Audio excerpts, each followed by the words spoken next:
Good morning. Good morning, everybody. Good attention. Thank you very much for coming along to what is the Audit and Governance Committee.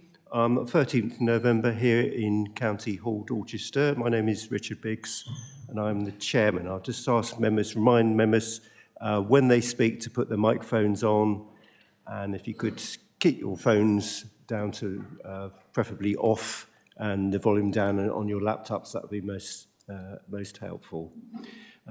So first item on the agenda is apologies for absence, please, John.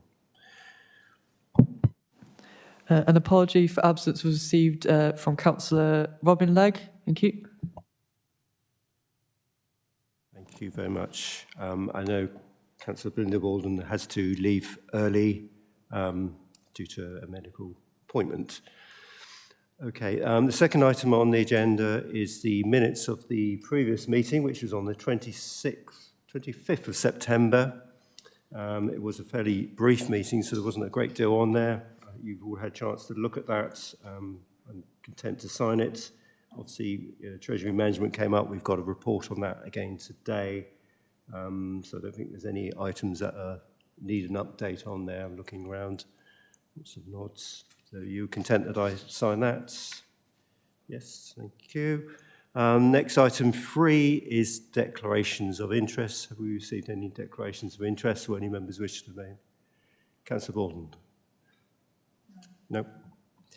Okay, so nothing from anybody there. Next item is for public participation. Have we received any requests to speak? No requests to speak, Chair. Thank you. One day we'll get some. Okay.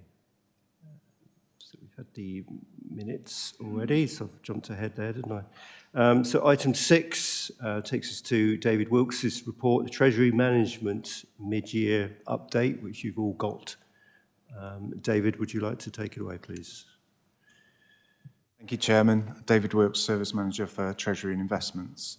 I don't plan to go through the report in detail. I'll just try and highlight a few of the key points and do my best to answer any questions that you have. So Dorset Council follows SIPFA's Treasury Management Code of Practice. So that means that each year we produce a Treasury Management strategy for the forthcoming year, then a mid-year update and an annual review of activity. At your last meeting, you considered the annual review for 2022-23, and this time it's the mid-year update for 2023-24. So some of the headline numbers in the summary, our total external debt at 30th of September was £179 million compared to 219 at the beginning of the financial year. So £40 million of borrowing has matured in the first 6 months of the year. And as of today, we've not needed to replace any of that borrowing. However, we do expect to replace that over the remainder of the year. The total interest paid servicing external debt for the year is forecast to be £8.5 million, which is £1 million less than the budget of £9.5 million. And this is because we've been able to delay taking out new borrowing, although it has been offset by the fact that interest rates will be higher than anticipated when the budget was set when we do take out borrowing in the remainder of the year.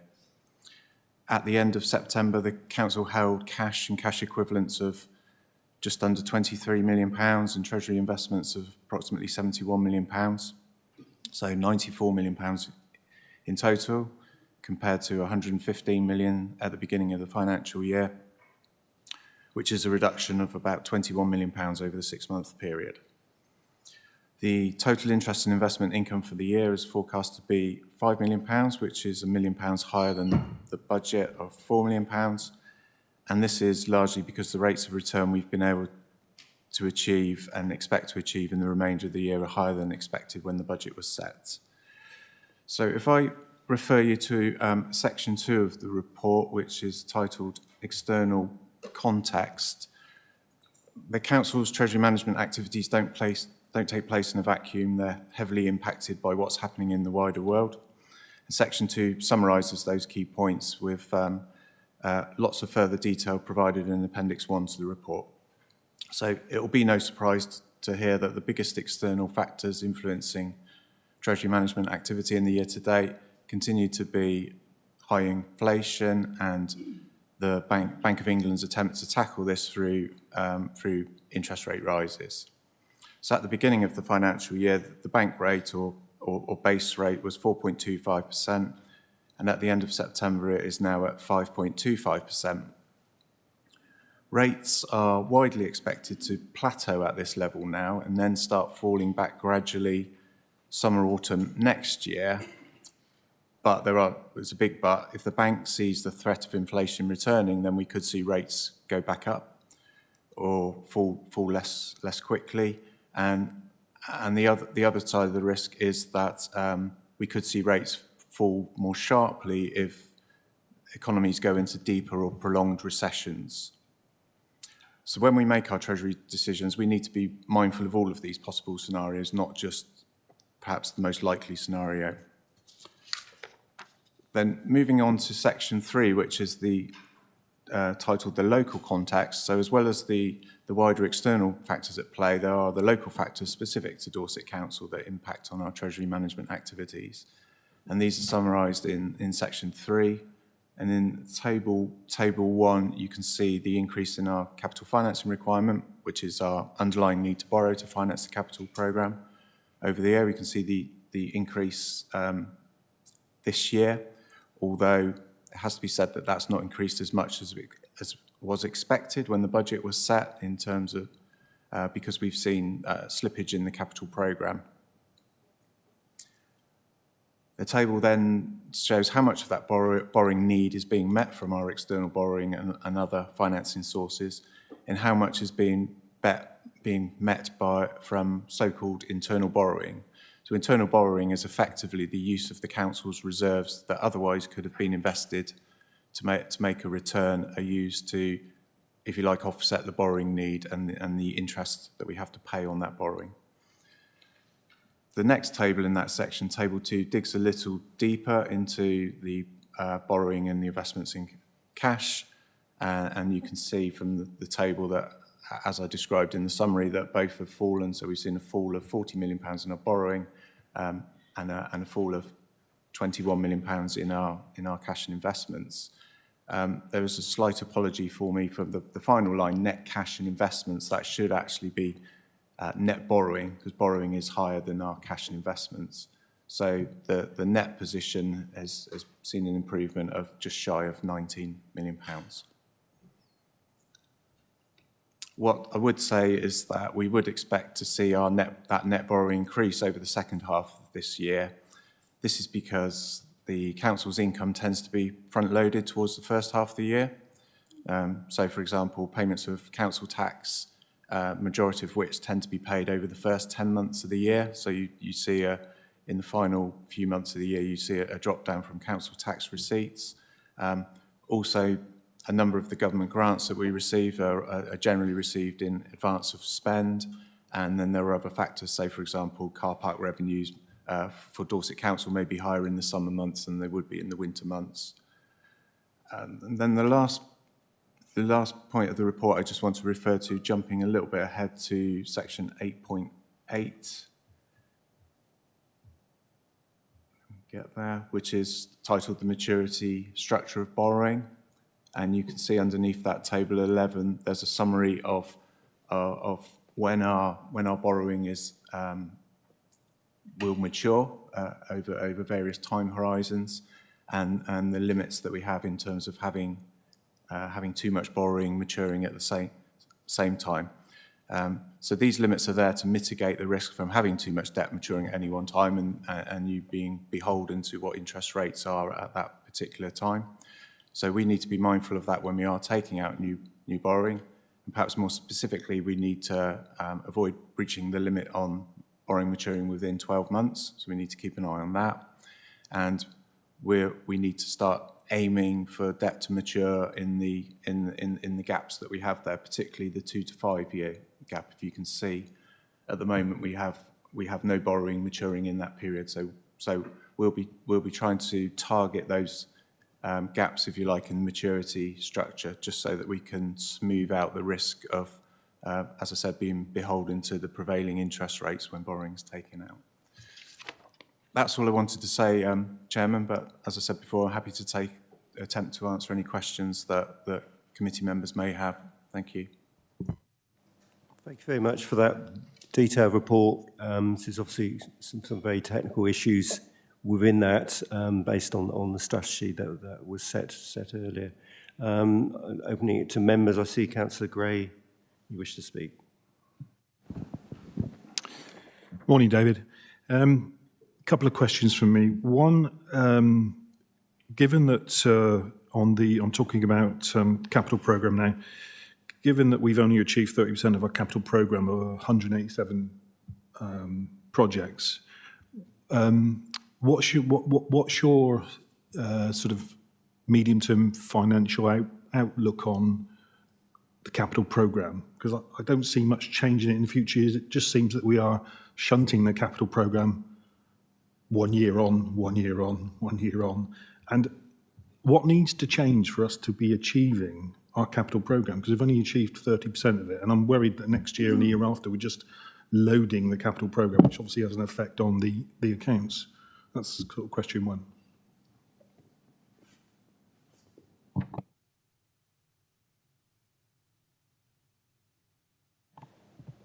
Mr. Dunn, our Financial Director. Thank you. Good morning. Aidan Dunn, Exec Director for Corporate Development.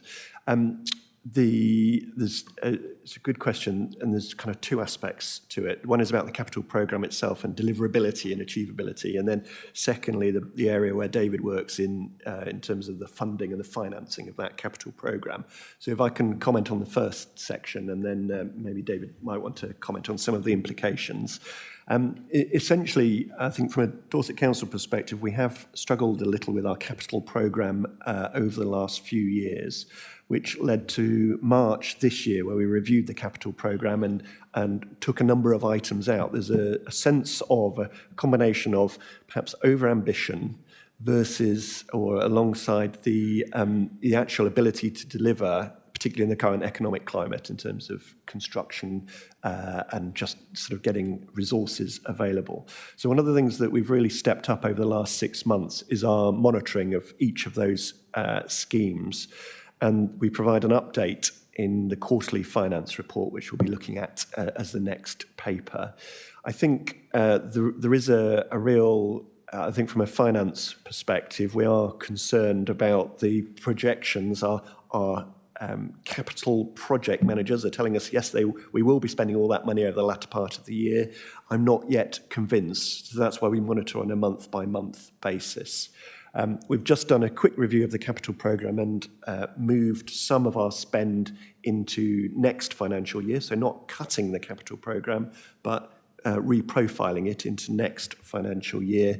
But in the run-up to the main budget in January and February, and so in the main budget for next financial year, January and February, we'll be once again doing a comprehensive review of the capital programme to balance deliverability versus ambition, I think.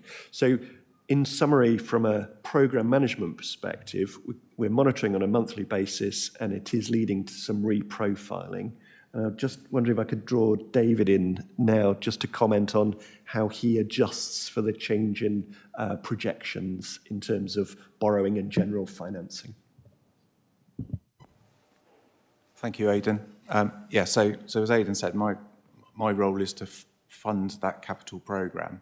So the work that Aidan's just summarised in terms of improvements that we can make in terms of monitoring that capital programme through the year, anything that improves our monitoring and our ability to make better forecasts in terms of what capital spend we're actually going to incur in particular time periods, then that helps me in terms of lining up the borrowing or borrowing for that. So yes, we do take that into consideration when we see the capital financing requirement that's agreed during budget setting each year. We do, in our team, we are mindful that the likelihood is that there will be some slippage on that programme, and we don't go out and secure borrowing immediately based on what's agreed in the budget.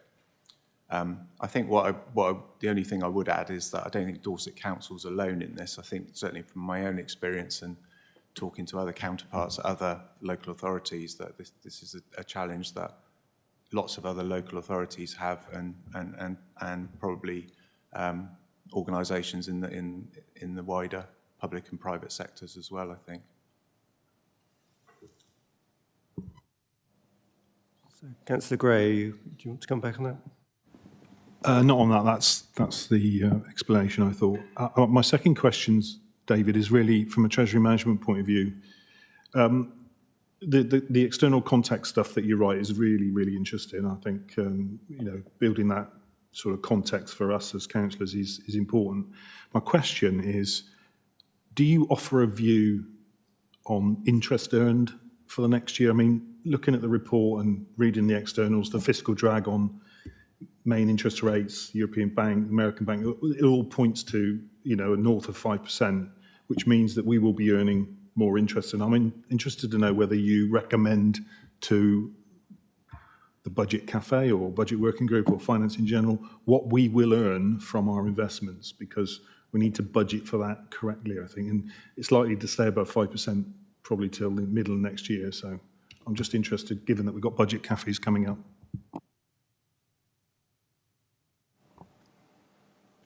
I'm just grateful that you haven't asked me to get my crystal ball out on this time on this. I think when setting the budget for the income that we generate, there's two things at play. One is one of the likely balances that we have available through the year, and then the prevailing interest rate that we're likely to earn on that. So those are factors that we will take into consideration when the budget proposals are put forward in terms of what supports that budget. But there is a sizable degree of uncertainty about both of those things in terms of where our balances available to invest are, and also the interest rates that we're likely to see. So they are factors that we will and we do take into consideration when the budget is set. As the report is saying, we don't clearly think things move on in the world that have an impact on that. I'm not sure if that answers your question particularly well, but And going back to the first point, I think capital management is something that we are, want to see monitored closely, and I'm glad to hear that what Mr. Dunn has told us. I think that's really important to keep a focus on that, because it does drive our revenue as well, inversely, and obviously the Treasury management responds to the way that the capital programme is reacting. I've got some questions, but I know Mr. Ong had some questions, our new co-opted member. Welcome. Two questions. One is, I'm assuming that counterparty recommendations are done in conjunction with Arling Close. Who actually sets the maximum level? Is that between the Treasury and Arling Close for limits? And the second question, if I may, is, whilst recognising that one will always like to achieve maximum return on any investments, is there any ethical policy in return and looking at the investments that one may actually go into? Thank you.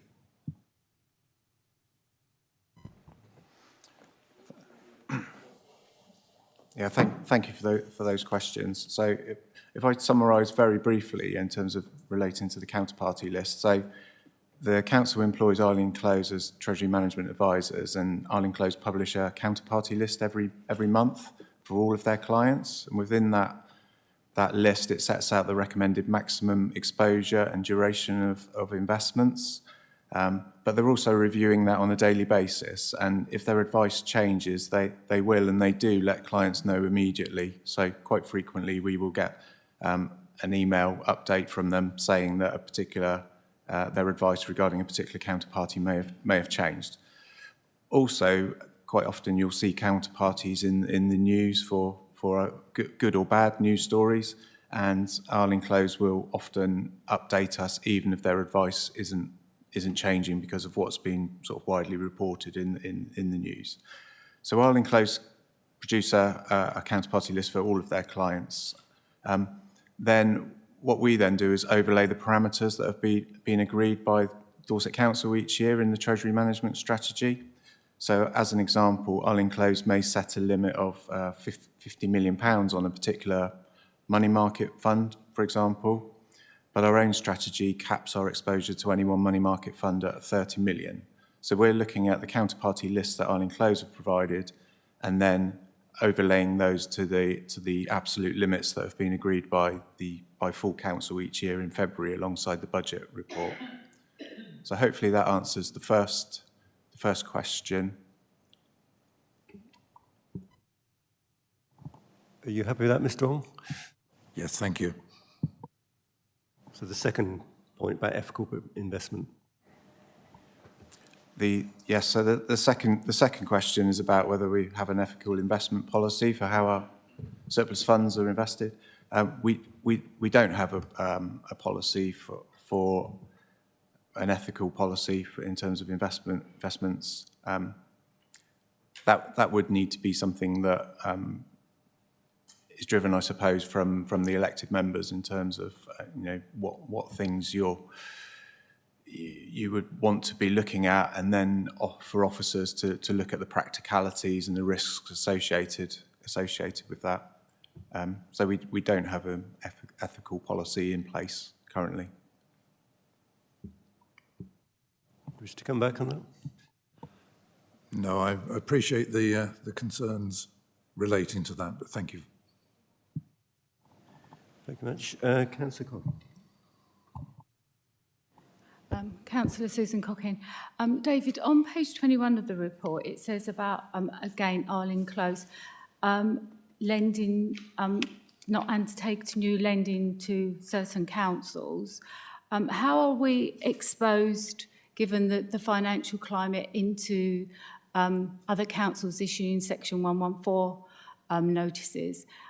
Our lending to our other councils, are we at risk of them defaulting, or is there any other councils that are on the verge of that we actually lend money to? I'm giving the warning from Arlene Close in the report here. We don't currently have any lending with any. We've not lent any money to any other local authority, be they ones that have a Section 115, issued a Section 114 notice, or to any local authorities. We do have some borrowing from other local authorities, and we do use that quite frequently, borrowing from other local authorities. But obviously, the risk of default then sits with Dorset Council and not with the lender. So Arlene Close do provide their advice, as I said before, on all counterparties, and that does include other local authorities that have either issued a Section 114 notice or that have other issues but they haven't actually got to the point where they've issued a Section 114 notice. So hopefully that reassures you. Thank you very much. I don't know if Mr. Dunn wanted to add anything to that. No, he's very content with that. My question is, I read in the news that China Bank, one of the biggest, well, I think it's the world's biggest bank, has been hit by a ransomware attack, and it actually affected American treasuries and lending. What potential, how do we review our risk on what may seem very secure banks? What would the impact be, and how do we mitigate those risks if we can?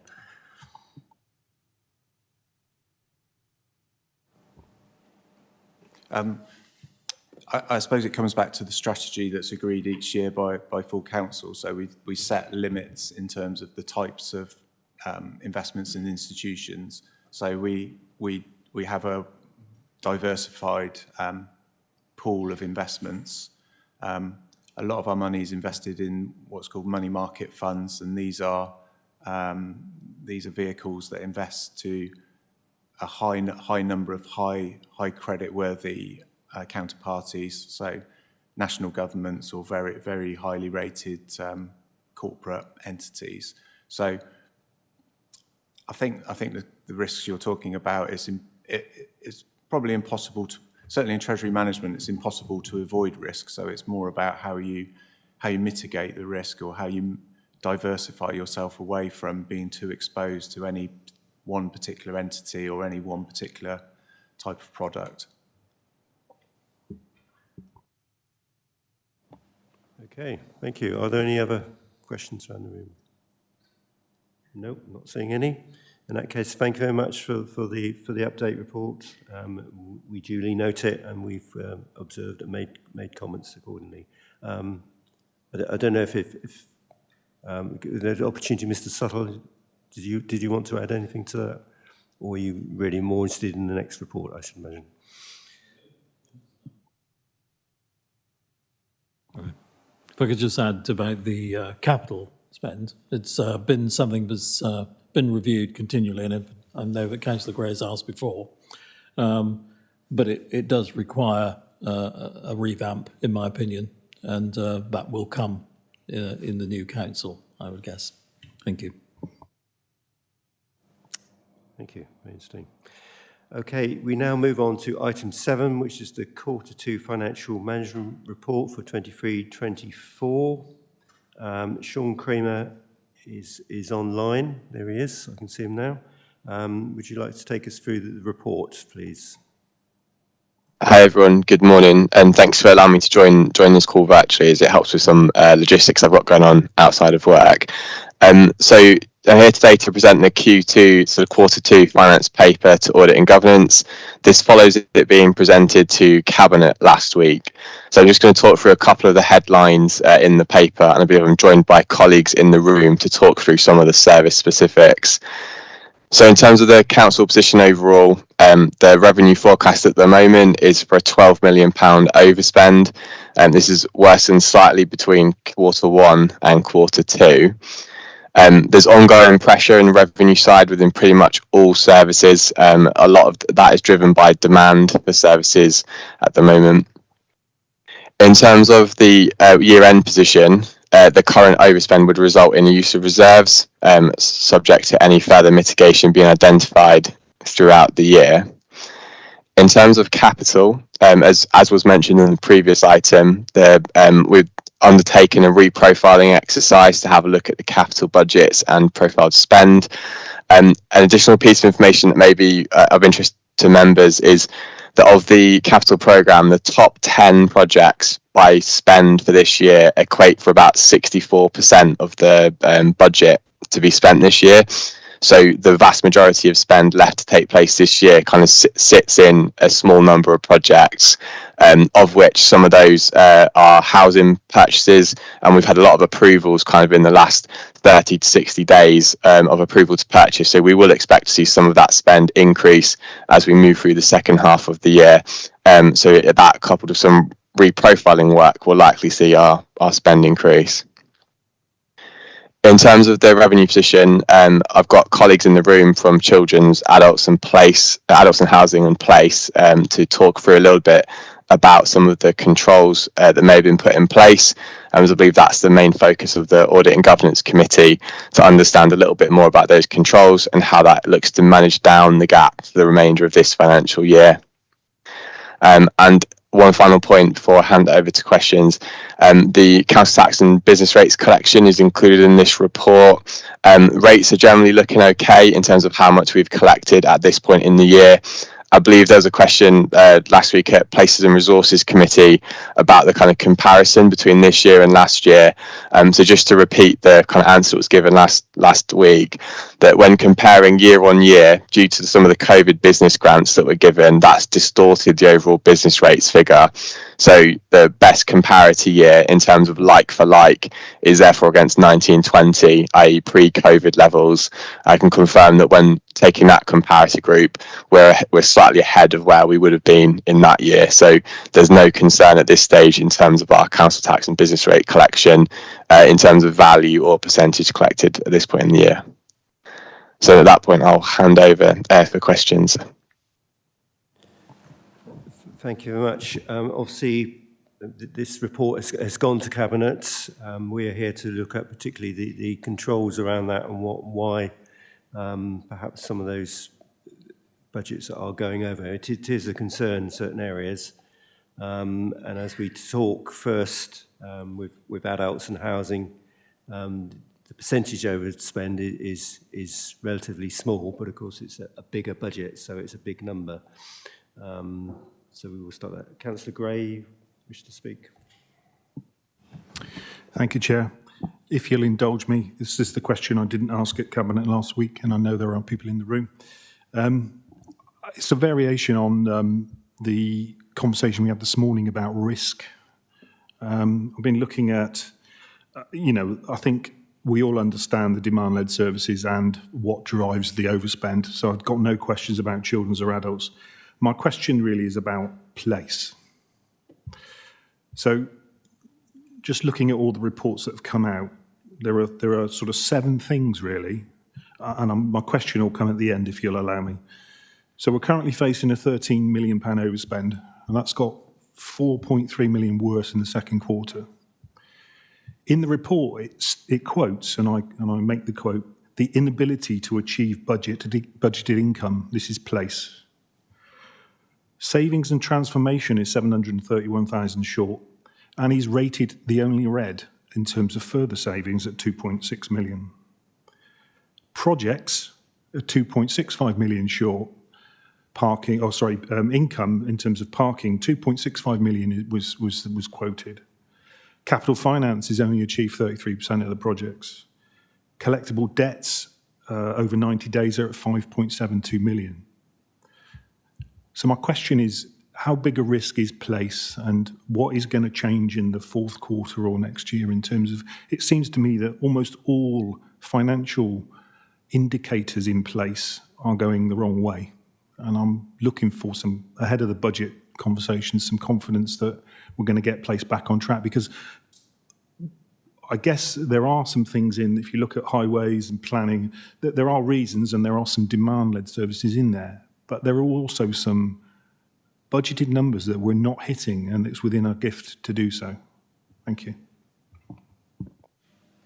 Okay, so we have sort of started on looking at place. We've got Matthew Pars here, so rather than sort of jumping around, we'll concentrate on place, but and then so we've gone slightly out of order, but that's fine. Would you like to come back to that, Matthew? Mr. Pars. Thank you, Chair. I will do my best. Thank you for the question, Councillor Gray. So a couple of things I'll say. Within place-based services, we do have demand-led services. Home to school transport, Chair, is the biggest demand-led service that we have.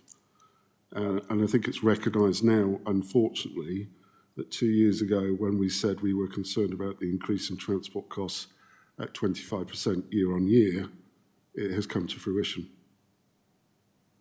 The system of home to school transport is broken. And the reason why I say that is that not just myself, my peers as transport directors and children's directors are lobbying government as we speak to increase the funding for home to school transport, because it is connected to the SEND issues that we face as well. Let me give you some context, if I may, Chair.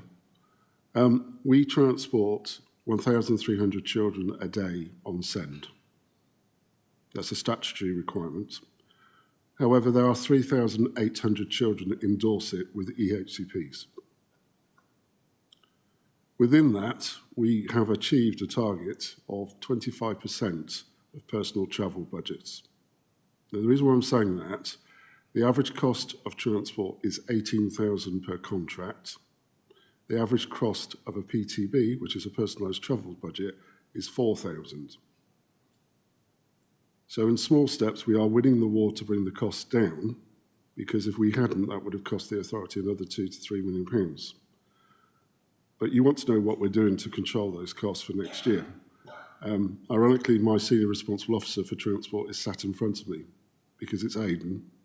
And the reason why that's important is because this is a council problem. This isn't just for place to resolve. All of us are involved in the effects of home to school transport. And the reason is, we've been part of national workshops and agreements through what they call the Association of Directors of Environment, Chair. That's about 40 to 50 directors of transport and children's services who have come together to lobby government and the DfE in particular of home to school transport policy, but actually share good practice. Dorset has been recognised for actually providing good practice for transport, but we need to do better. And the reason being is the issues that we have in our system is that we have parental preferences for schools are increases for individuals. There's a drift away from mainstream schools to the local SEN provision, and locality and provision is a real issue within Dorset. The increase of SEND EHCPs, as I've mentioned.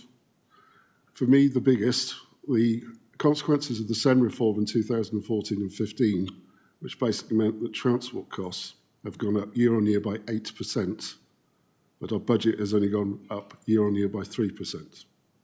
So we failed before we started. This is very difficult for my team who transport 10,000 children per day to make sure that their needs are met. Post-COVID, we have shortages in drivers, we have higher fuel costs, inflation, and the issues that we have is not just a local issue, but a national issue. The County Council network, just to put this in perspective, who are recognised by putting a report together, have said over the next decade, they are concerned that 25%, there will be an increase in 25% over the next decade in children requiring post-16 and SEND transport. So what are we doing about it? Aidan and myself are now leading a cross-council team to put the throttle on the spend that we do, challenging ourselves because there is a perfect storm arising from transport. It's glad to see SWAP in the room today, Chair, because they have carried out an audit of home to school transport to reassure people that we are robust as we can in both contracts, our market and our placements. So we have a transformation programme that has started. It continues to improve. We've brought in additional resource to help us review individual cases, but it actually comes down to the relationship with colleagues and children and adults, because where they place children, where they recommend placing children, has a cost on transport.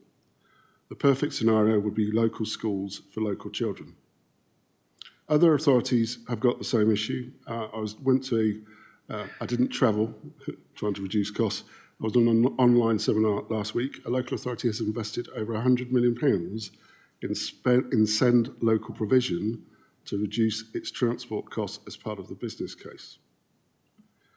But transport and SEND is not the only issue that we have within Dorset.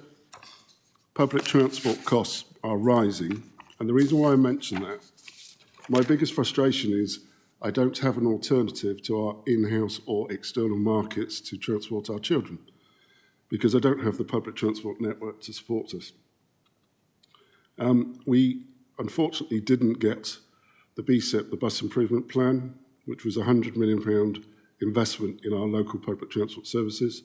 And if Councillor O'Brien was here, he would be echoing my sentiment of how disappointed and frustrated we are that rural authorities are not being looked at the same as urban authorities.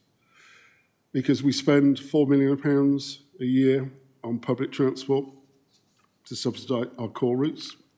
We're under huge pressure to actually reduce that subsidy. And on top of that as well, we spend £8.6 million on home to school mainstream and just over 12 million on SEND. When I started this role, it was home to school that was 10 million and SEND was 3. And that's the pressure and the role reversals.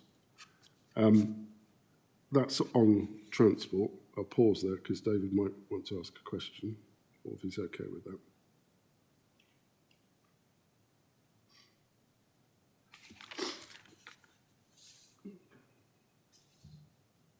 Sorry. Thank you, Chair. I think we all accept, we know where the pressures are. My sort of question, I apologise if it was badly worded. My question was, you know, I've counted 13 major budgets that place are missing, and of that, travel is one of them. But I'm sort of the risk of place in terms of missing its income budgets, missing its financial targets, missing its capital programme. I'm sort of interested in the risk overall for place rather than the ones that were well known. if I may. Thank you.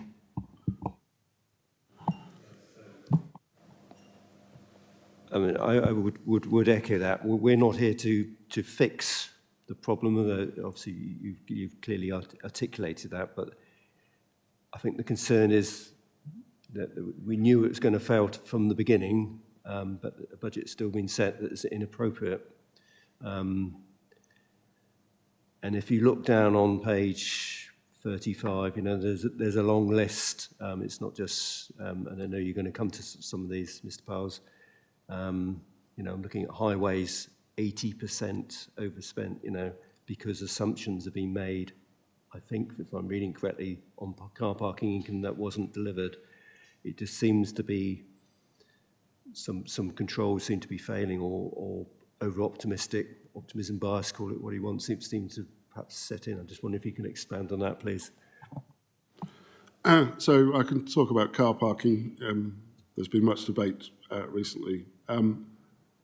The issue for me is about forecasting, and I need to explain. Ironically, at scrutiny last week, there was a big discussion about tourism and the numbers of visitors being down within Dorset.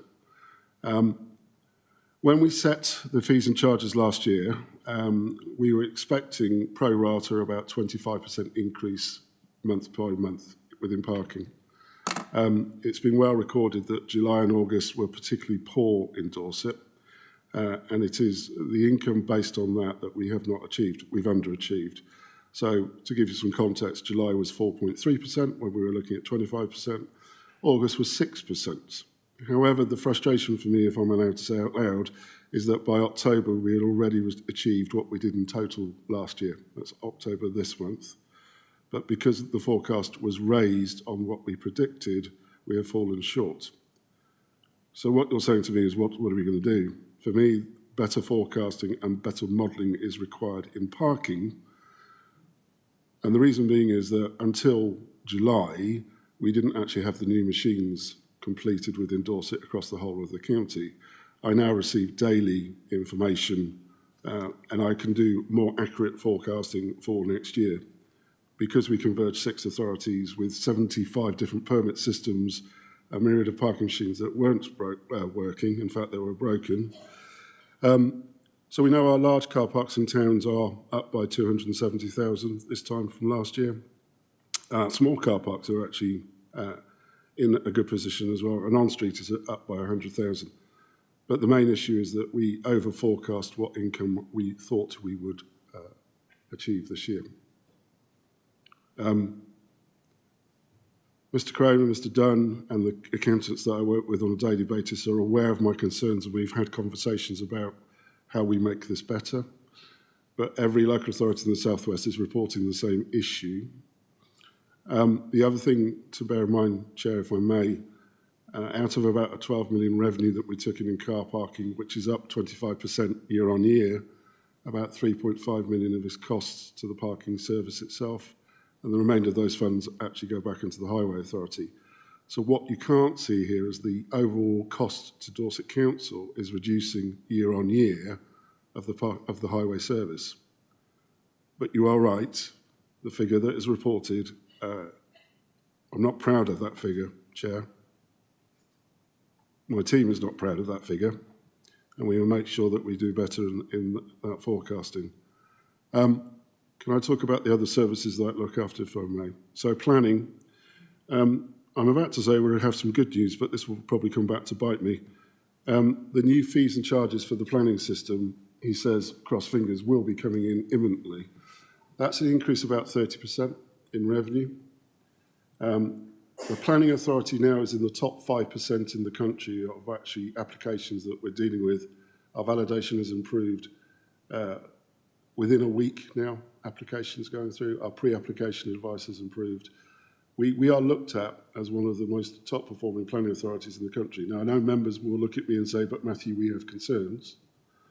But the issue that you need to be aware of for next year, although we can throttle the cost to the planning authority, it will never wash its face as a planning authority. That's not what planning is here for.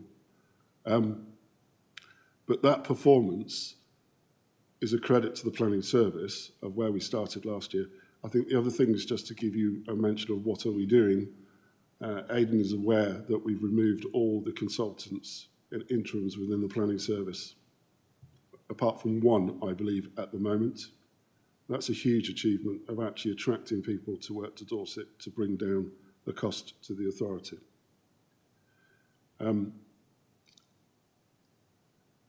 I think within place as a general, and it would be wrong for me to talk about other services I don't manage, but I think we need to understand what place is, because there's a lot of services within that are actually demand-led. They are income-based as well. Colleagues in environment and wellbeing will understand that they bring in a huge amount of income, but that is based on the tourism season. And they actually wash, so they're from the country parks, which Moores Valley that we've discussed before. But for me, there needs to be a fundamental review how the finances of place are set out and explained to members. I think one of the biggest issues that I've got is that there's a misunderstanding of what place-based services actually are. Because within that list, you have statutory functions, what we have to do. We have discretionary services that actually help the income of the authority. But you're right, Chair, there's more work to do, and Mr Dunn is aware that we have discussed what we need to be better for next year. And indeed, that's what we're trying to do, is improve the forecasting, I think, and the controls in place. I know there's a lot of work to fix some of those issues. Mr Dunn, you wish to come back? Thank you. I think paragraph 17.38 is quite helpful in unpacking some of the issues that Matthew's just raised, sort of drawing that distinction between the four areas, as it were, of place. So I was just wondering if I could just quickly go through from my perspective. Matthew's spoken very eloquently about the demand-led services, Dorset Travel, and in particular. So last week at Cabinet, we put forward the medium-term financial plan that looks at next year's budget, and we highlighted that setting next year's budget would be a £23 million gap based on the existing current proposals.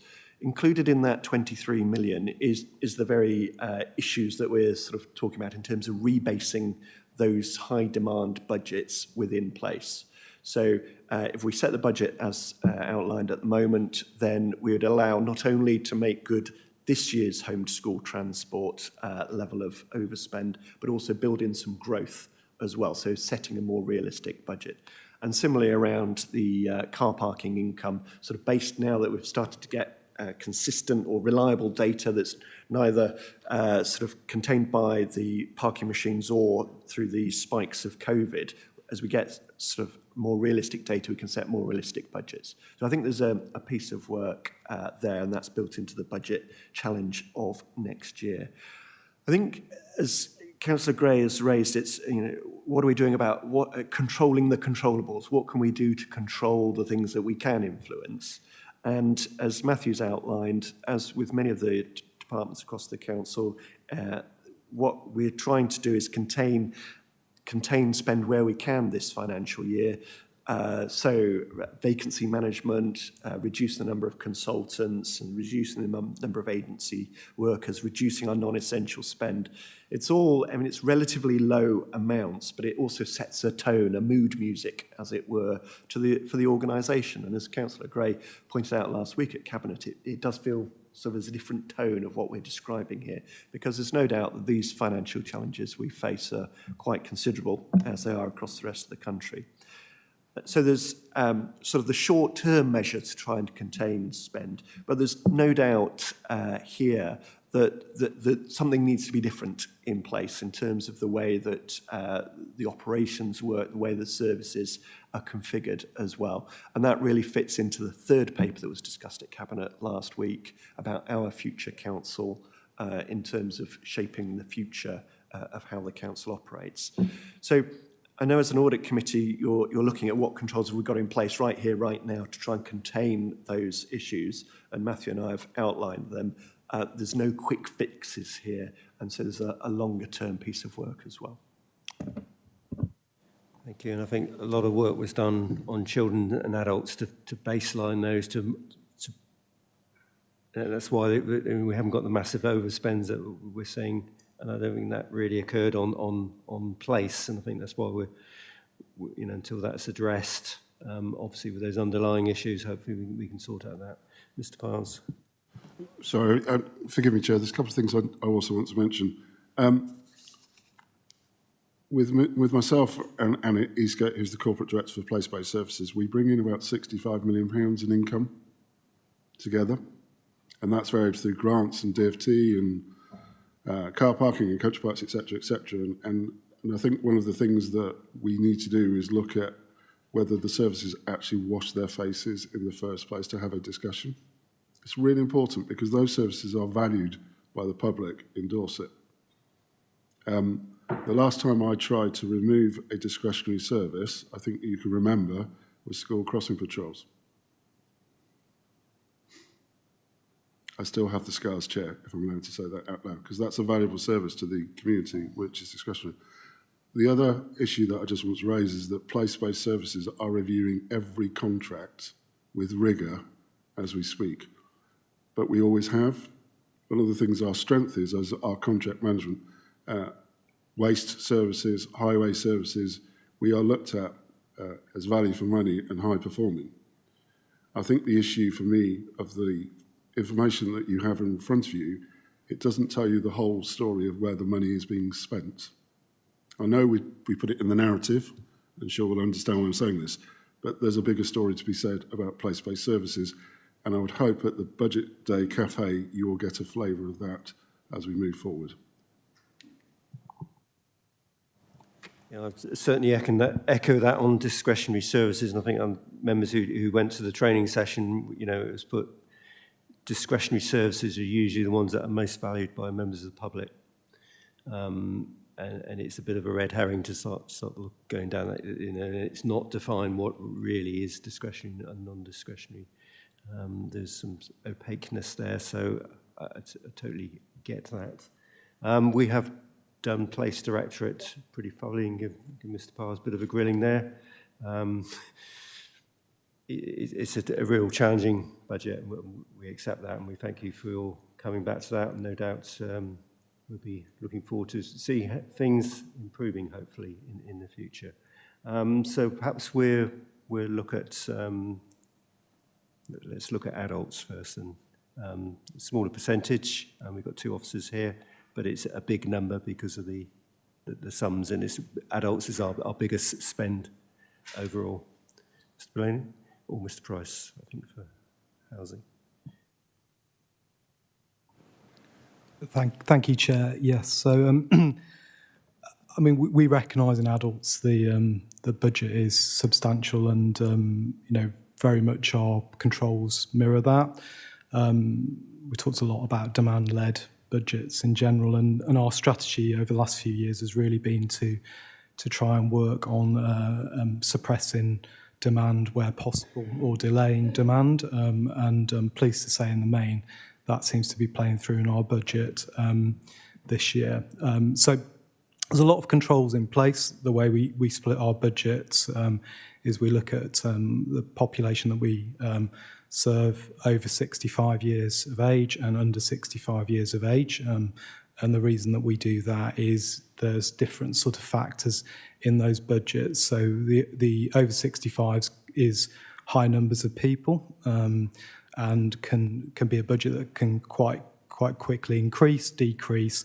There are obviously new people that come in each year, and sadly there are people that depart as well. So that budget has to be very, very much scrutinised, and I'm pleased to say that this year we've really enhanced our reporting, so our performance and finance dashboards allow us to do that, as they do our budget for under 65s. And in that space, sort of different conditions really, where quite often packages are very high cost, but there are low numbers, so small changes can play through there, as does each year the factors around what is a health cost and what is a social care cost. So quite often within that budget, we're seeing between £2 and £3 million worth of health income coming in between the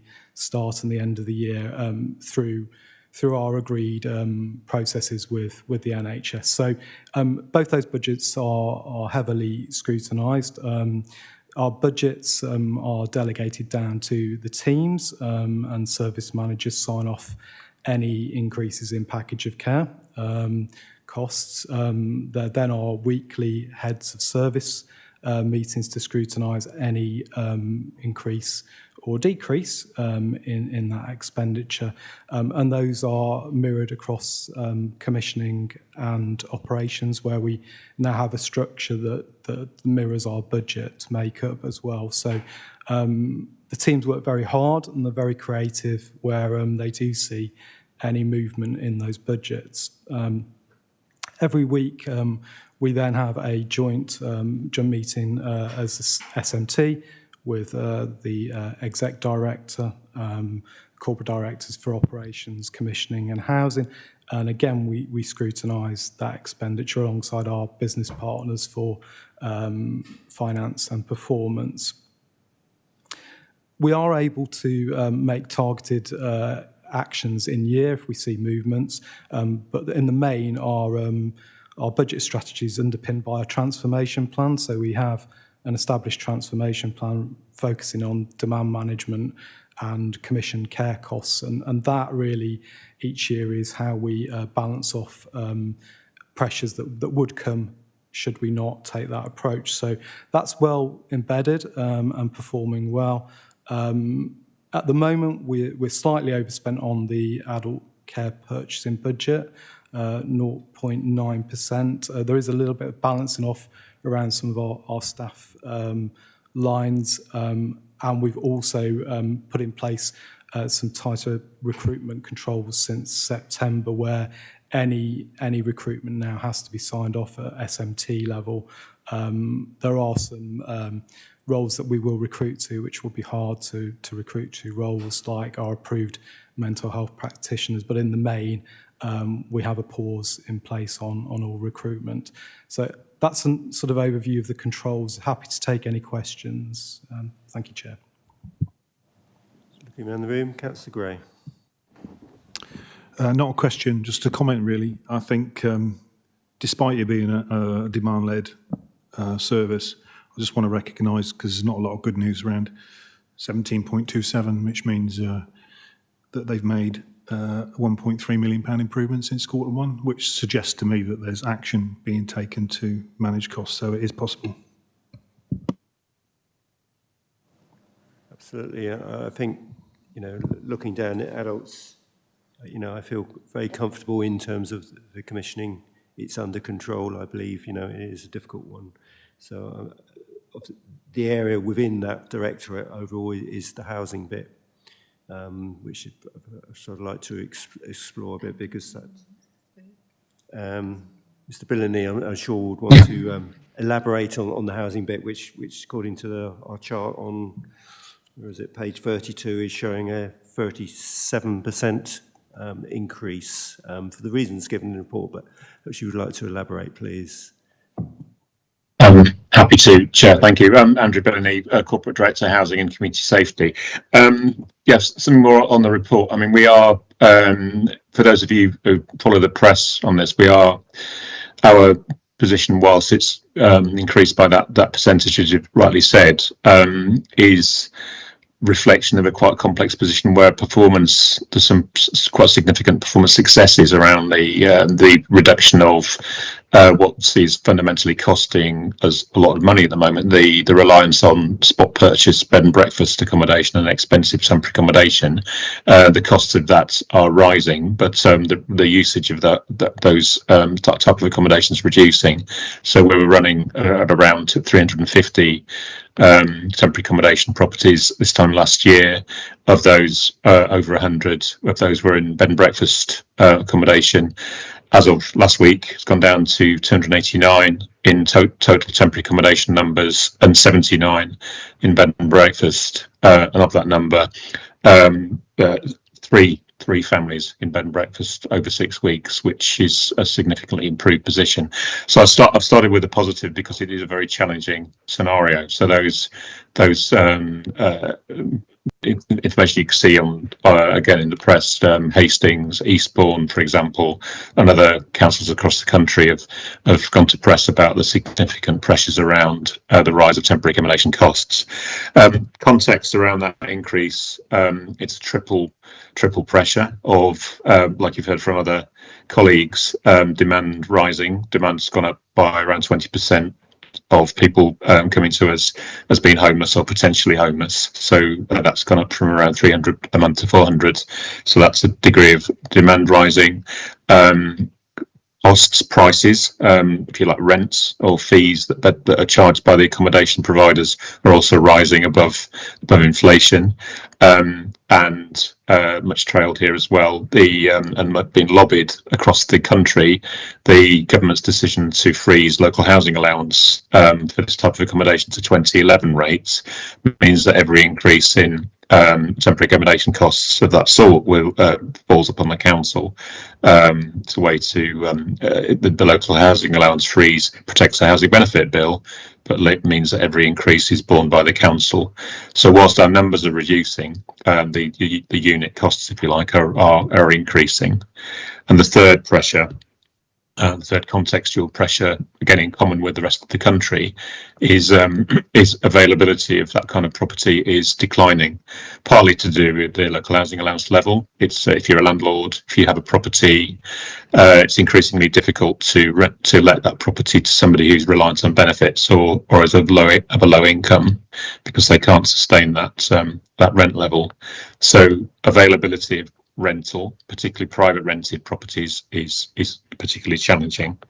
So that's a lot on context, because it's explaining where we are is a position that is reality in terms of reality for a lot of local authorities. But I'll go on to areas where we're mitigating and where we're putting our focus of our attention. The best result of all of our work is prevention. So if we can prevent somebody being homeless or coming to us in housing need, clearly that is good for that individual or that family, but it's also good for our purse, isn't it? So we don't spend money on having to put people into temporary accommodation. So investment and good performance around that prevention activity, including good work with DLUC, the government departments responsible for giving grants or supporting us through grants for this type of work.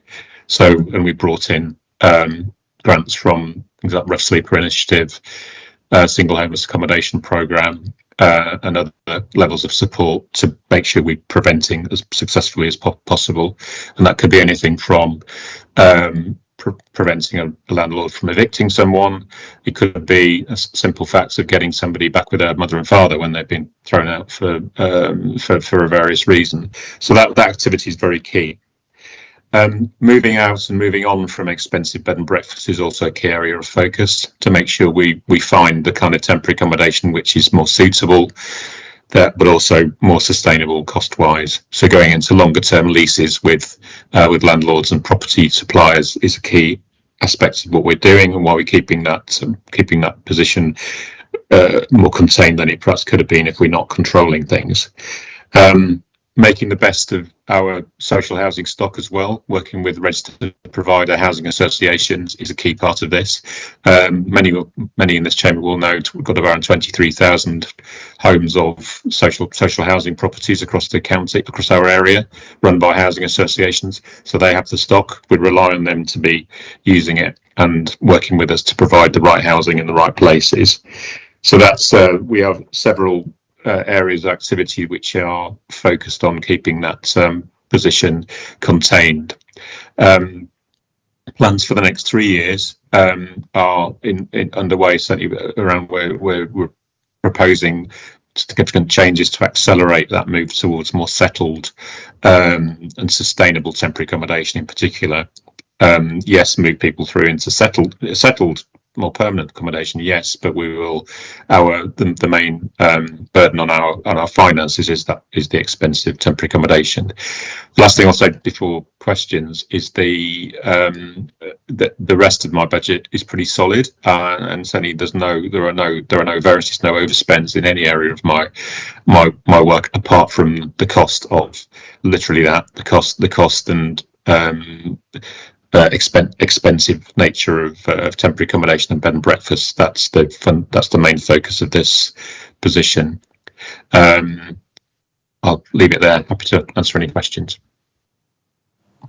Thank you very much for that detailed précis of where you are in the situation. Are there any councillors with follow-up questions to that? No. I mean, my take on that is clearly that, prevention and capacity, and you're working with housing associations is key to doing that. And we're not, as I said again, we're not here to fix those, and other groups are working on that, and I'm sure we'll look forward to hearing back from that. But it is a national problem, as you rightly say. But it's one that gives us concern, and setting that right budget early on is really important, really key. So I will now move on to children's. Mr. Dempsey, would you like to take us through any issues there, please?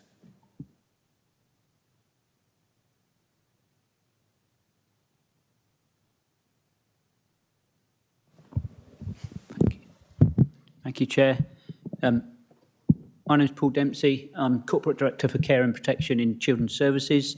I think the three key areas of pressure for us in children's are children in care placements budget, our spend on unaccompanied asylum-seeking children, and our spend on children with a disability. If I'd start with the children in care placement budget, that is the area, that's the biggest area of spend in children's services, very expensive looking after children in care compared to supporting families to stay together at home. And what we've continued to do this year, as we have for the last 2 or 3 years, is to manage down our children in care population. I guess our general approach to working with children and families is to support them as early as possible when families need it, before the situation gets into crisis. So we've been, what we would say, rebalancing the system. So we are doing more early help and early support work with families, and we've reduced the number of children we're working with in children in need status and children subject to child protection plans, and we've significantly reduced our children in care population over the last 3 years. If you look at our children in care population numbers between September 2020 and now, if you don't account for unaccompanied asylum-seeking children, those numbers have reduced from 475 to 399 children this week.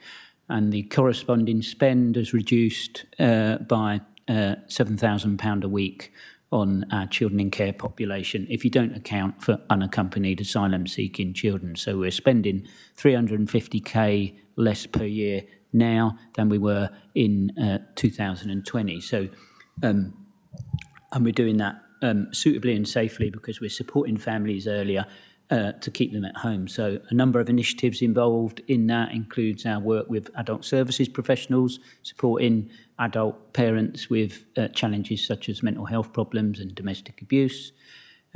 We've been investing in our early help services, and we've been investing in our own children in care placement services. So there's been investment in our fostering service because providing internal fostering is cheaper than buying external placements. And we've been investing in our own residential services. I did mention unaccompanied asylum-seeking children. We are spending more on unaccompanied asylum-seeking children because the number has significantly increased. So in 2020, when I'm taking a bit of a benchmark from, we had 11 unaccompanied minors, and this week we have 66. So we're part of the National Transfer Scheme, and we have a duty to take 67 unaccompanied asylum-seeking children, and then naturally, because they're unaccompanied, they become children in care, so the responsibility of us as a council. So that's a significant increase from 11 in 2020 to 66 now, and that virtually doubled over the summer. We had about 33 in July, and there were pressure on us because of the pressures in Kent to take up to our limit of 67, so we now have 66. That is a cost pressure because the grant we get for that from the government does not match the level of spending we need to make to look after those young people appropriately.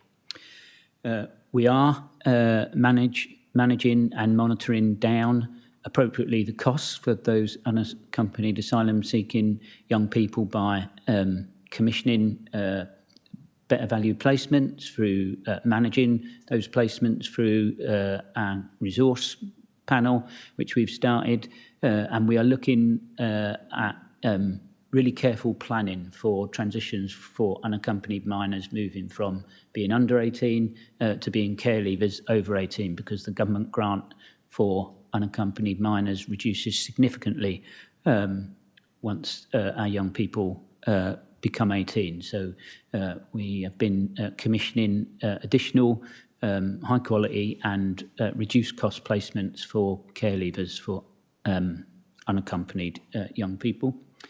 And the third area of pressure, which you can see from your report, is our support services for children with a disability. Need for that cohort of young people has increased significantly, children with very complex needs, and we are looking at a number of mitigation areas there. So one key development that will be happening over the next month is that we will be opening a new short break children's homes for children with disabilities, so that we can provide support to families in our own internal services and thereby reduce the costs of commissioning more high cost agency support for those families. We've currently got our corporate audit team looking at the spend in our children with disabilities services on support services, so to see if they can advise us about achieving best value there. And we are managing and monitoring those families' needs, as I say, at the earliest point possible, so that those families don't get into crisis.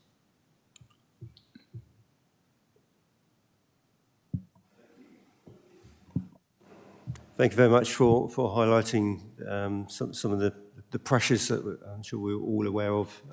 Sitting on corporate parenting board, I know very well some really excellent work going on, certainly in fostering and looked after children for better outcomes, but also, you know, using our money more wisely. I suppose the real concern with unaccompanied asylum-seeking children, most of those are still going out of county, you know, potentially London and other cities, which is a really expensive way of looking after them.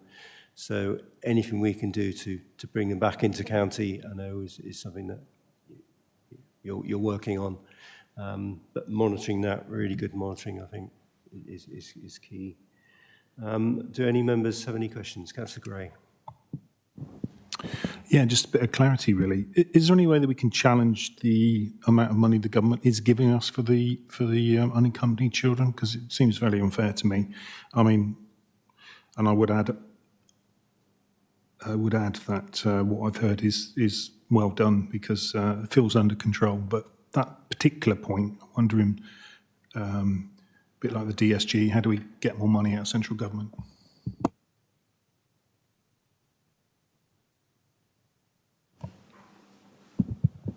Yeah, thank you. That is a national concern, so local authorities around the country are asking that same question. It's been a topic of discussion for the Association of Directors of Children's Services, and I know that the association have been lobbying the government for increased funding and suggesting that this is a new burden that government ought to take account of in their funding model. Happy with that, Councillor Gray?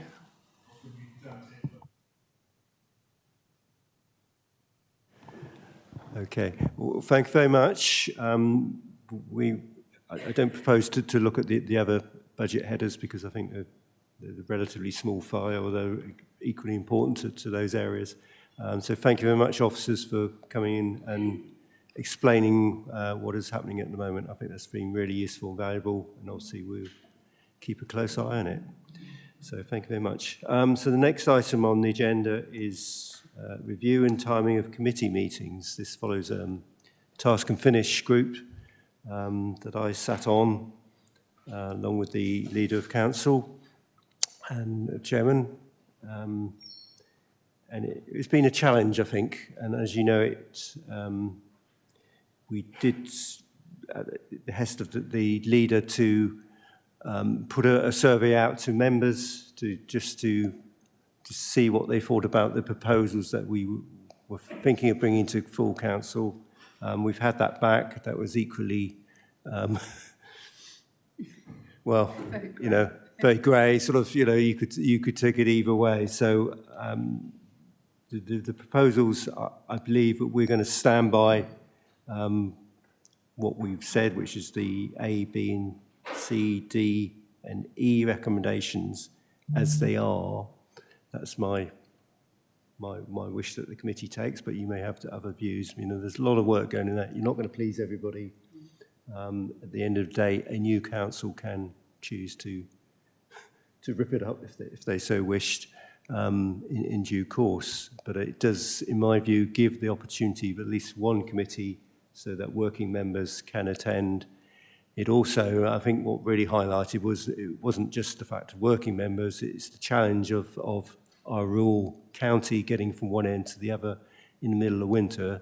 We do have to take cognizance of everyone as we get older. There's a lot of, it's a challenge driving at night in the middle of winter in our inclement conditions that we seem to be having very frequently. So I believe that does address that. So I will look around the room and see if anyone wishes to challenge those. In the room, any questions? No, I'm seeing nods. So in that case, yeah, I propose that this goes off to full council as is. Okay, thank you very much. That was easy. Okay, and next item is item 9, which is the holding of virtual licensing. Who was doing this? Elaine Tibble, wasn't it? Okay, Jackie, yeah. Would like to take us through that, please? Which I think is reasonably straightforward. Thank you, Chairman. Jackie Andrews, Service Manager for Democratic and Electoral Services. This report is brought forward to you following discussions between the Democratic Services team, the licensing team, and the Chairman of the Licensing Committee. And because unlike the majority of your committees, which are governed by the Local Government Act 1972, requiring members to be in a physical place, the licensing regulations of 2003 allow virtual licensing subcommittees for many matters which make up the majority of our 30+ licensing subcommittees each year. The report before you today, Chairman, is seeking a recommendation to Council to provide the subcommittee with the flexibility to hold meetings virtually where that's appropriate, in consultation with the Chairman and the licensing team. And the recommendation is asking that you give a delegation to the licensing subcommittee to make this a more permanent arrangement if after the 12 months it seems to be working well.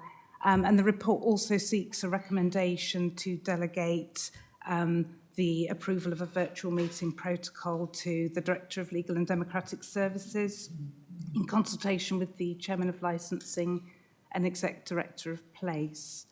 The report before you, Chairman, goes through a large number of benefits in enabling this flexibility. So I don't propose to go through all those benefits again. But I would point out that we're not seeking a decision to make all the subcommittees virtual, because there are times when it is more appropriate that they're held in person.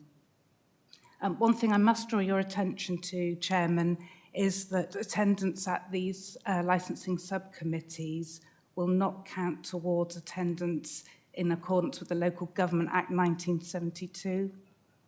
The 6 months rule is one of these strange things where the legislation doesn't really line up. So you can hold these meetings virtually, but members' attendance wouldn't count as attendance for the purposes of the 6 month rule. But that's something we can easily manage. And within the Democratic Services team, if that were likely to be an issue for any particular members. Just for your information, Chairman, Bournemouth, Christchurch and Poole have been running virtual subcommittees for a while. And they have retained the option to hold some subcommittees in person where it's appropriate to do so. And they report that it's really working well for them. It particularly helps them with member attendance when they require a subcommittee at short notice for a temporary event notice. It's been quite popular with applicants and people wishing to make representations. And happily to date, they've had no issue at all with people attending virtually. And I think we've got quite a bit of experience now in bringing in members of the public or other members virtually, so I don't see that as being an issue. So we're seeking a recommendation to Council Chairman to give flexibility to the Licensing Committee.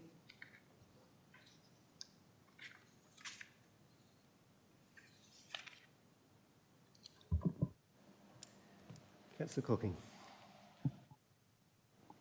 Yeah, it's just to say that I sit on licensing committees, so I attend quite a lot of the licensing subcommittees.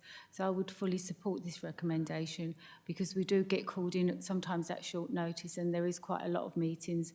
And I know it can be quite difficult for Democratic Services to get 3, plus we need a reserve as well. So I think it would be a good use of officers' time and councillors' time to actually have the licensing committees virtually.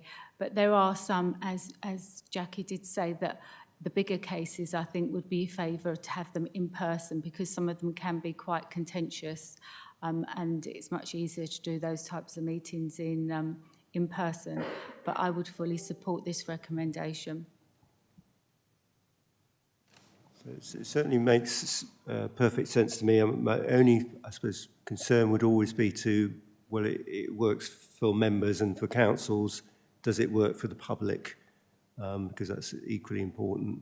And I think you've alluded to this. It does seem to be doing that, and that's favourable.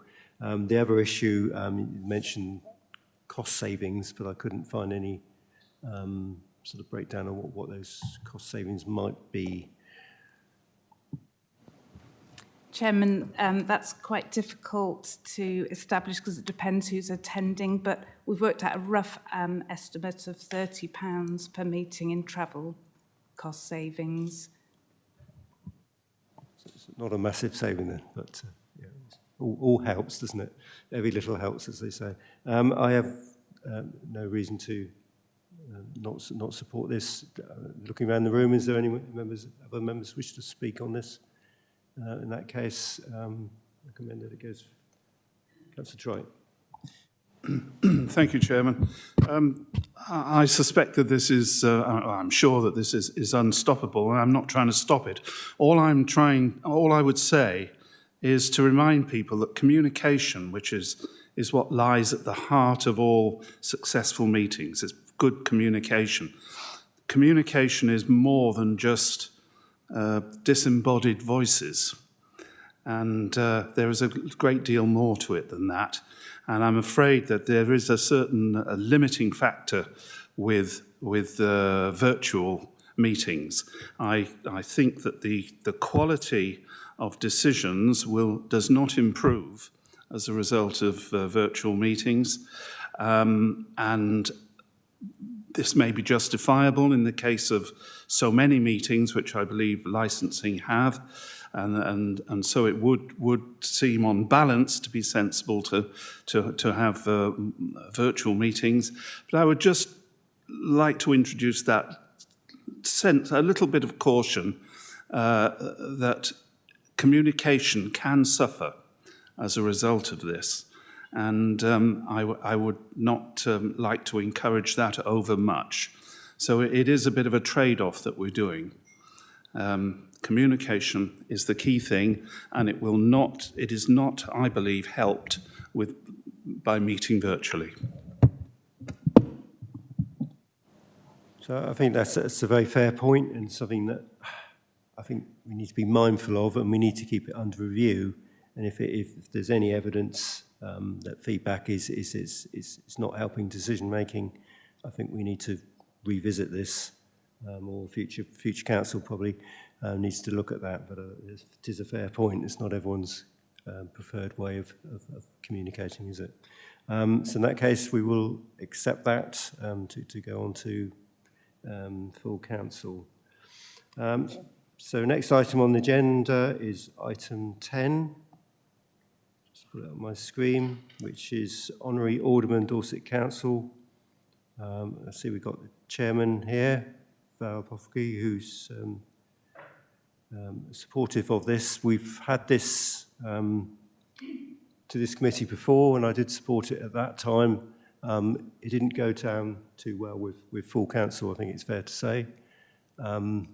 And I'm concerned that this is, as far as I can see, it's the same thing coming again, albeit we were that much closer to elections and an awful lot of people indicating that they're retiring. I've heard something like 50-odd councillors could be retiring. So that does alarm me slightly. Mr. Mayor, are you going to take us through this report? Or Jackie? Or even the chairman? Thank you, Chairman. I was going to say Councillor Val Apothecary, our chairman, would obviously like to speak to this report. But Councillor Apothecary asked me to bring this report forward to you today because she's keen for full council to have a further opportunity to reconsider the proposal to bestow the title of Honorary Alderman on former members of Dorset Council. So as you said, Chairman, full council didn't support a proposal back in July 2022. But as this was over a year ago and attendance was fairly low at that meeting, the Chairman of Council would like members to revisit the proposal. And obviously Councillor Apothecary will speak, if you'll give her that indulgence, in a moment, Chairman. The report before you highlights the importance of being able to recognise and celebrate contributions made by former councillors. And it's thought this is likely to raise the profile of the important work members carry out in their communities, as well as at formal decision-making meetings.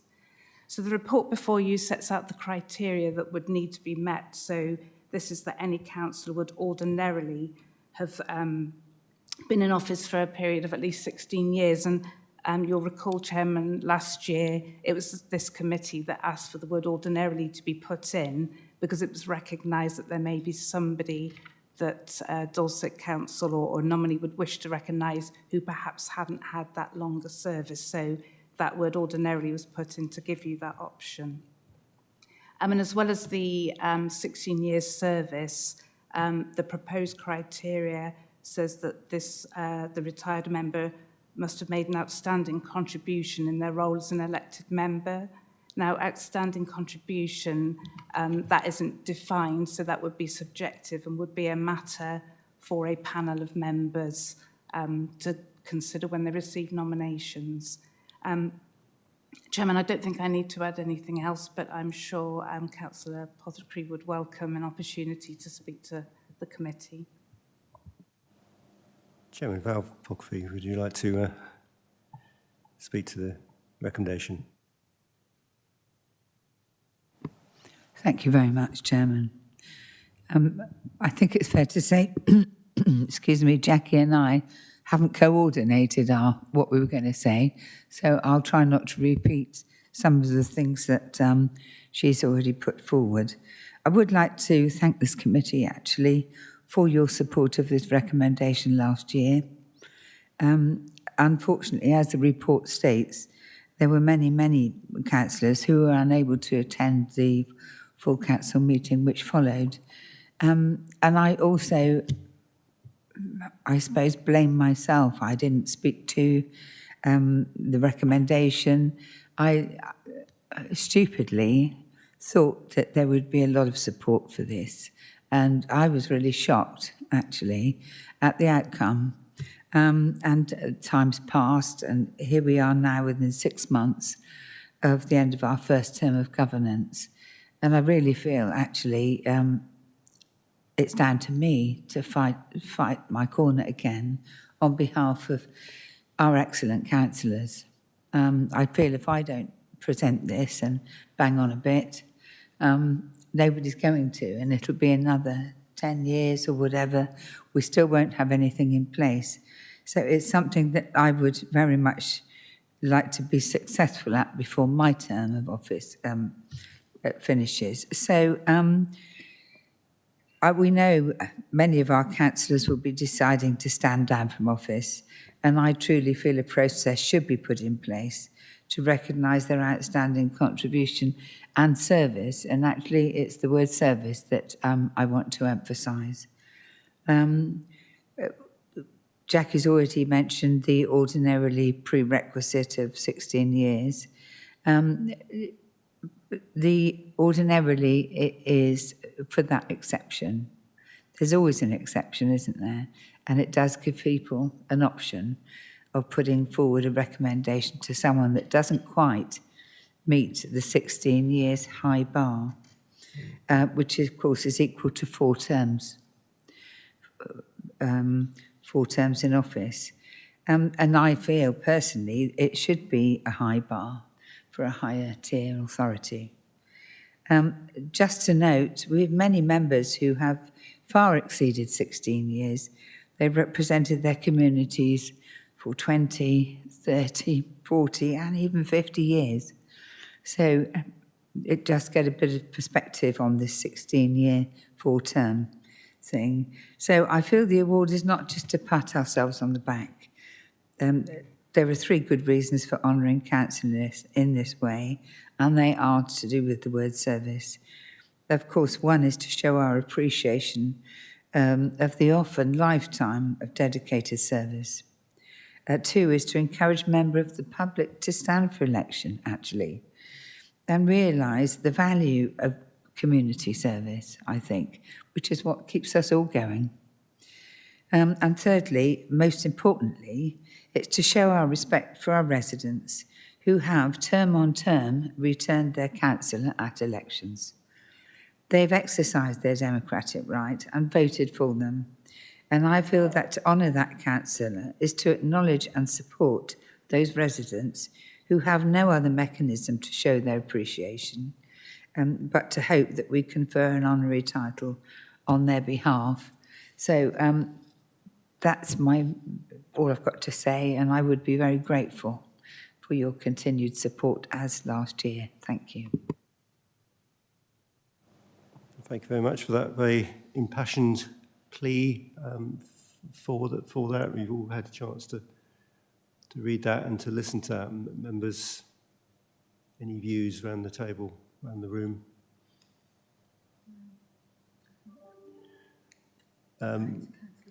Councillor Gorringe.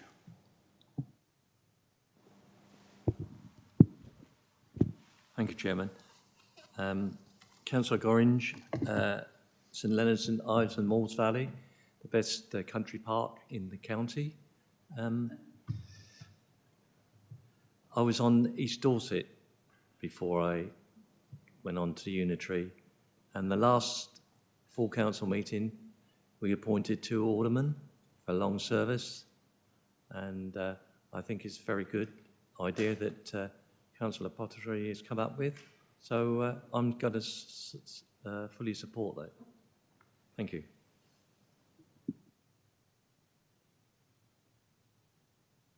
Councillor Batstone. I support the principle of recognition. The only thing I cringe a bit about is spending £1,500 on gold badges that will probably be thrown in a drawer and worn once. So that is something for discussion at a main council meeting, but I would support the principle of recognition. Thank you, Chairman. Councillor Trite. Yeah, thank you, Chairman. With respect to what the last 3 speakers have said, I agree with all of them, particularly what Councillor Apothecary had to say. I believe that this council should have the power the right to make this kind of recognition if and when they see fit. But as Councillor Apothecary pointed out, there should be a high bar. And perhaps not even 15 or 16 years in itself is good enough. It's, I think it would amount to a little more than that. That would be up to the council at the time. But I do believe the council should have the right to make this recognition. Thank you. Thank you. I'm going to put you on the spot. Mr. Ong, you're a co-opted member. You are entitled to speak and to vote, because we'll have a vote on this. Do you have a view on this, having read that? Thank you, Chair. Obviously, yes, new to this, so have not been aware of what other councils have done in the past. But I think public service and having a recognition of public service is something that is well worth showing. A lot of time and effort is given by members, and I don't disagree with the proposal.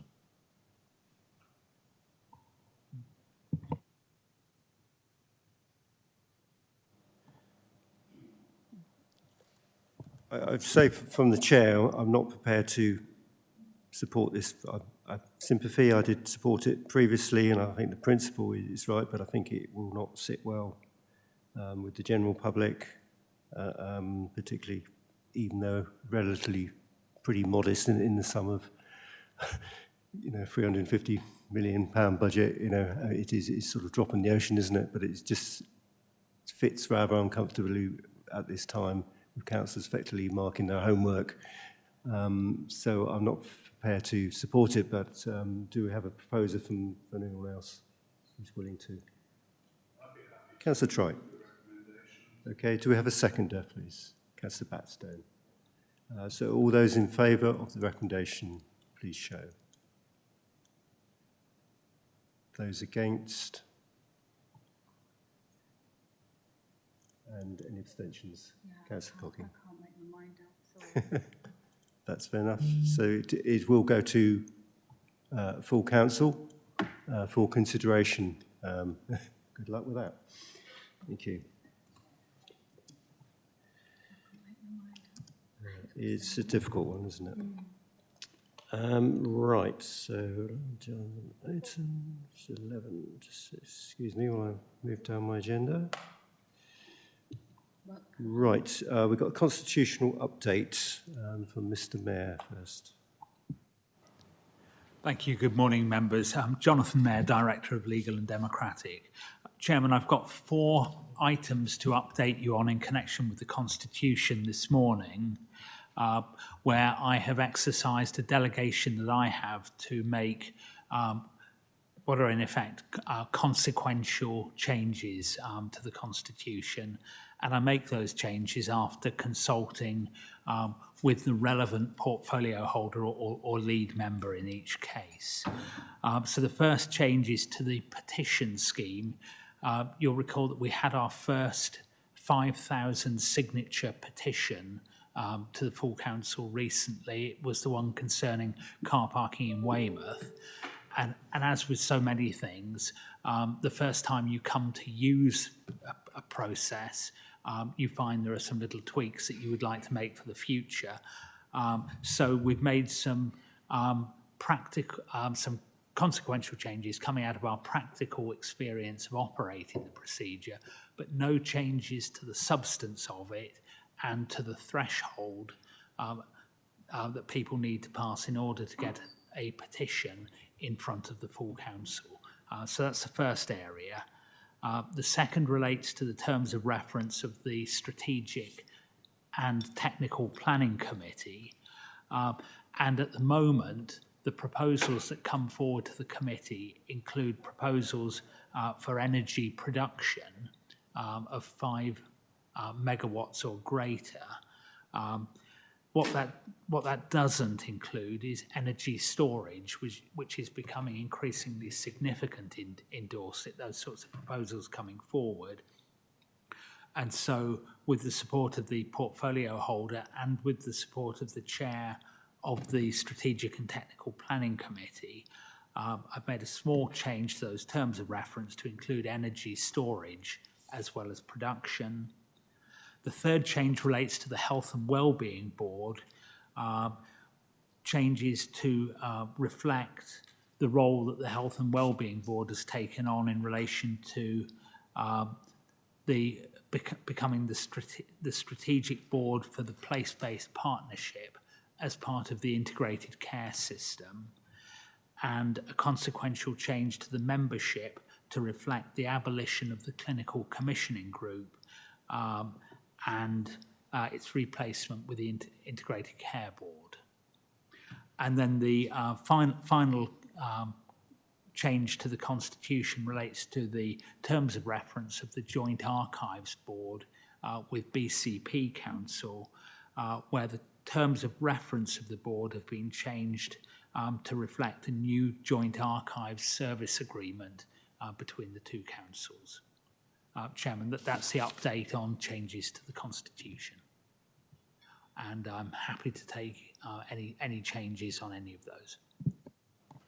Are there any questions? It all makes perfect sense to me as we are there. Just to note those, I think we're happy to accept those. Not seeing any others. Okay, thank you very much for that. The final item on the agenda is the work programme, which you've got ahead for the next meetings.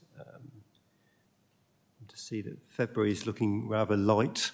I'm sure we can perhaps think of something. Maybe it's the capital programme we want to give, but obviously that's a meaty item, the financial report. But I don't know if is there anything else?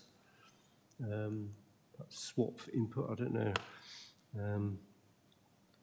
Just an observation, really. But yeah, I'm sure something will come out, as my vice chairman said. It always does. Okay, in that case, if there's no points, thank you very much for your attendance and your observations. Very good. No, yes, and there's no urgent items. Thank you.